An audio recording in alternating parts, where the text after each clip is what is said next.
شرکت نوین سیمیا پیشگام در صنعت برق افغانستان فعالیت خویش را از سال 2008 به هدف ارائه خدمات تخصصی آغاز نموده است. فعالیت‌های ما به دو بخش عمده متمرکز است. نخست بخش اجرایی که شامل دیزاین، نصب و راه‌اندازی خطوط انتقالی، ساب استیشن‌ها و شبکه توزیع برق میباشند. شرکت نوین سیمیا با تکیه بر تیم فنی مجرب، ماشینالات پیشرفته و تجربه گسترده توانسته است پروژه های بزرگ ملی را با کیفیت عالی و در زمان معین آن تطبیق نماید که از آن جمله می توان به پروژه ساب استیشن سالنگ، ساب استیشن اسقلان در ولایت کندوز، ساب استیشن بولعلم در ولایت لوگر، 4 ساب استیشن در ولایت هرات و ساب استیشن برشناکوت در ولایت قندهار اشاره نمود.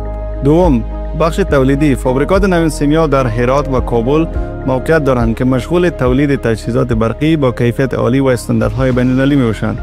فابریکات نوین سیمیا با استفاده از ماشینالات پیشرفته توان رقابت با محصولات خارجی مشابه را دارند. کمپانی نوین سیمیا در بخش تولید سویچگیرهای مورد نیاز ساب استیشن ها، کمپکت ترانسفورمر استیشن ها، ال وی سویچ بورد ها، میتر باکس ها، کیبل تری و کیبل لیدر سیستم ها ظرفیت کافی و لازم را دارا می باشه و برای شما به اطمینان گفته میتونیم که تقریبا ان شاء الله ما به مرحله خودکفایی هستیم. ماشاءالله ما کمپانی هستیم که محصولات خود به بزرگترین لابراتوارهای بین المللی مانند UL و TUE ارسال کردیم. بعد از انجام مراحل تست سرتیفیکت های معتبر بین المللی را ما دریافت کردیم. و در فابریکه ما تولیدات پای کانکریتی داریم که از ناملیکه شروع تا 27 متر تولید میکنیم که توانایی برداشت کویش از 300 کیلوگرم الی 3000 کیلوگرم هستند و همچنین این فابریکه پایهاش به اساس تکنولوژی سنترفیوژ تولید میشه. ما باور داریم توسعه زیرساخت‌های انرژی اساس پیشرفت کشور است. از همین رو